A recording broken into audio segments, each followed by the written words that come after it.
Dismayado at nababahala ang kilalang player ng Thailand na si Tyler Lamb sa idaraos na SEA Games. Banggit niya, isa umano itong malaking kalokohan. Ibinahagi naman ni Coach Norman ang strategy sa SEA Games para mapanatili ang titulo sa Gilas, Pilipinas. Tutukan po natin ang lahat ng yan. Pero bago yan, paki-subscribe, like and share na lang muna para pareho tayong updated. Nagpahayag ng pagkabahala at pagkadismaya ang isa sa mga dating inasahan ng grupo ng Thailand na si Tyler Lamb habang papalapit ang SEA Games. Ayon sa kanya, kalokohan naman ang paparating na competition. Narito ang kanyang pahayag. Tutukan natin ang mga sinabi niya sa kanyang official Facebook page. Lalo lang nagmumukhang malaking kalokohan ang nalalapit na SEA Games.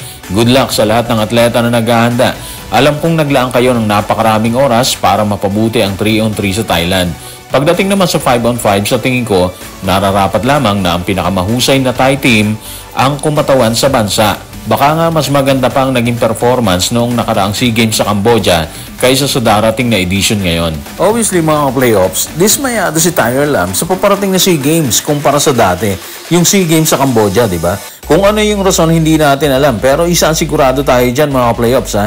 May nakikita siyang mali sa organizing committee. Pero, posible rin na may mali talaga sa kanila. Sinabi niya kasi na yung paparating na SEA Games, isang malaking kalokohan daw yon. So, ang tanong natin is bakit? Mahirap sagutin, pero posibleng ito yung rason bakit papalit-palit ng rulang organizing committee. Kung maalala natin, payag na sila, di ba, yung Thailand na passport lang ang kailangan ng players para makapag-represent ng bansa.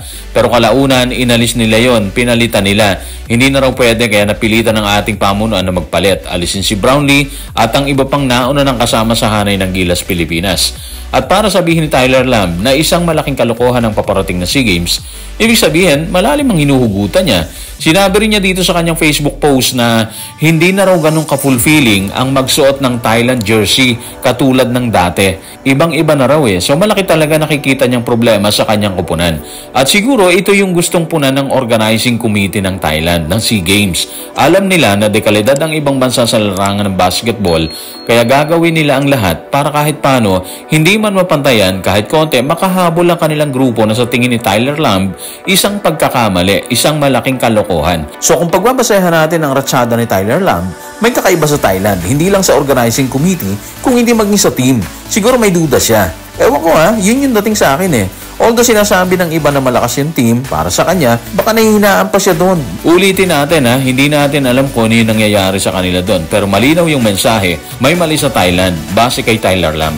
Pumalag kasi eh. Habang dismayado si Tyler Lamb sa kanilang kupunan, ibinahagi naman ni Coach Norman Black ang gagawin para maidepensa ang titulo ng Gilas, Pilipinas sa SEA Games. Banggit niya, depensa ang magiging sandata nila para maipanalo ang bakbakan. Narito ang kanyang paglalahad. Tutukan natin si Coach Norman sa report ni Richard D. ng The Manila Times. Sa tingin ko, mas matindi ngayon ang competition kumpara nung huling beses ako nag-coach sa SEA Games. Maraming taon na nakalilipas. Depensa, yan ang naging lakas ko bilang coach at bilang player. Kaya lalabas lang kami doon at sisiguraduhin iisa ang aming direksyon pagdating sa depensa. So kung pagbabasehan natin ang isiniwalat ni Tyler Lamb mga ka-playoffs, hindi ganun kasolid ang Thailand, di ba? Ang problema, hindi lang Thailand ang andyan. Andyan din ang Indonesia na handang agawin muli yung kampyonato sa SEA Games. Isa yun siguro sa mga sinasabi ni Coach Norman. Pero para naman sa kanya, kahit nakikita niya na mas mahirap ang competition sa ngayon kumpara nung panahon na nirepresent niya yung bansa kung saan kinuha din nila yung gold, mahirap yung bakbakan. Lahat nag-improve na eh. Patunay ang pagkatalo ng Gilas sa Indonesia bago nila agawin muli noong 2023, di ba? Anyway, isa lang naman yung hangad ng lahat ng pupunta dun eh. Ang idepensa ang titulo ng Gilas at gagawin nila yan sa pamamagitan ng maayos na depensang ilalatag ni Coach Norman.